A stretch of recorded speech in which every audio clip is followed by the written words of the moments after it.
President Joe Biden keeps touting the size of next year's increase in Social Security payments. But his boasts leave out critical context. Biden doesn't explain that the reason the 2023 increase will be unusually large is that the inflation rate has been unusually large.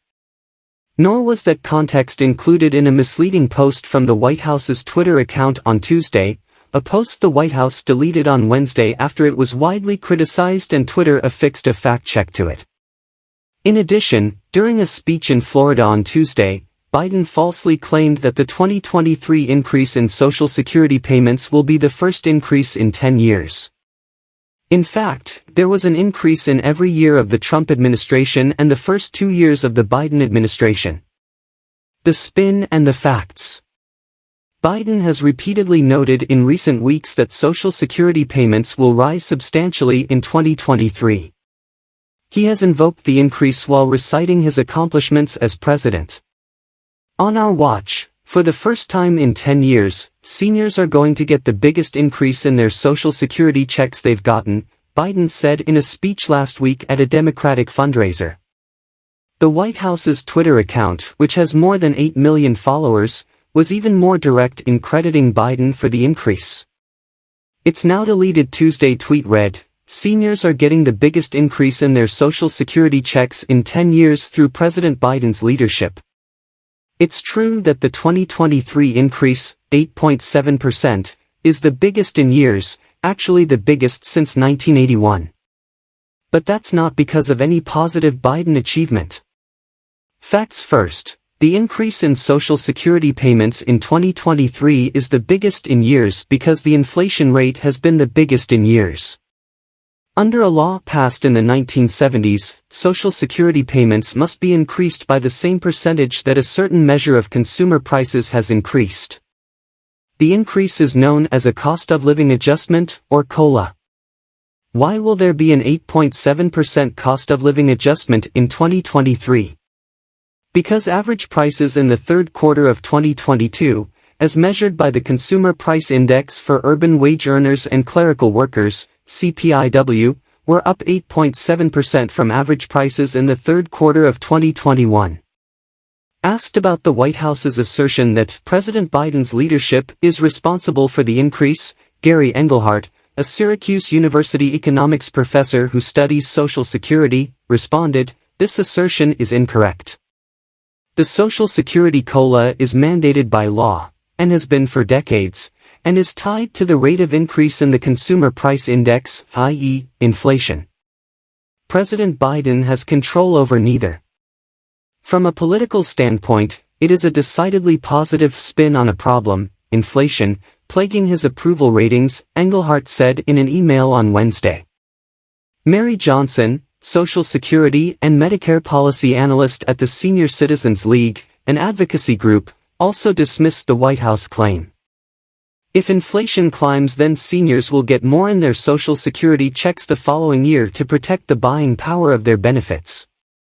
The fact that Biden took credit in this fashion sounds a lot like he's trying to make lemonade out of the inflation lemon, Johnson said in a Wednesday email. A second economics professor who studies retirement security, Teresa Ghilardici of the New School, argued in an email that the White House tweet is mostly true, since Medicare Part B premiums, which are deducted from people's Social Security payments every month if they're enrolled in both programs, are going down next year, giving seniors a bigger net Social Security check than they would otherwise get. Ghilardici argued that the Biden administration's efforts to lower drug prices could have played a part in the decline in Medicare premiums. Regardless of why Medicare premiums fell, we respectfully say mostly true is much too generous. The Social Security cost of living increase that has nothing to do with any Biden achievement will increase monthly payments by an average of $146, while the monthly reduction in the standard Medicare premium, whatever its causes, will be $5.20.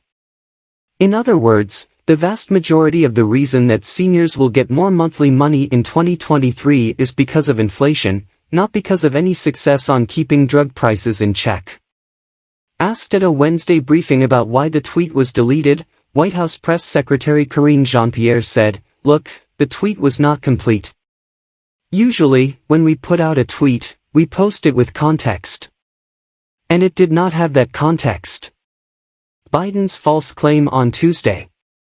Biden has emphasized in recent weeks that 2023 will be the first time in a decade that Social Security payments are going up at the same time as Medicare premiums are going down. Jean-Pierre identified this as a little bit of context the tweet was missing. In his Florida speech on Tuesday, Biden said again that people's Medicare costs are going down in 2023 for the first time in more than a decade. That's correct, though the decline follows a much larger spike under Biden in 2022. That 2022 increase was driven in significant part by the need to plan to pay for a newly approved Alzheimer's drug, because the drug maker ended up slashing the price of the drug, and because Medicare restricted coverage of it, Medicare could pass savings back to Americans in 2023. But then Biden made a separate claim about Social Security alone, and on my watch, for the first time in 10 years, seniors are getting an increase in their Social Security checks. Facts first, Biden's claim that this is the first time in 10 years that seniors are getting an increase in their Social Security checks is false. Inflation prompted an increase in Social Security payments every year from 2017 onward, 0.3% in 2017, 2% in 2018, 2.8% in 2019, 1.6% in 2020, 1.3% in 2021 and 5.9% in 2022. The context around Biden's Tuesday remark suggests he might have botched his usual scripted line about 2023 being the first time in a decade that Social Security payments to seniors are increasing at the same time as their Medicare payments are declining. Regardless of his intentions, though, this was a presidential address just a week before Election Day, and he said something that was plain wrong. The White House did not respond to a request for comment.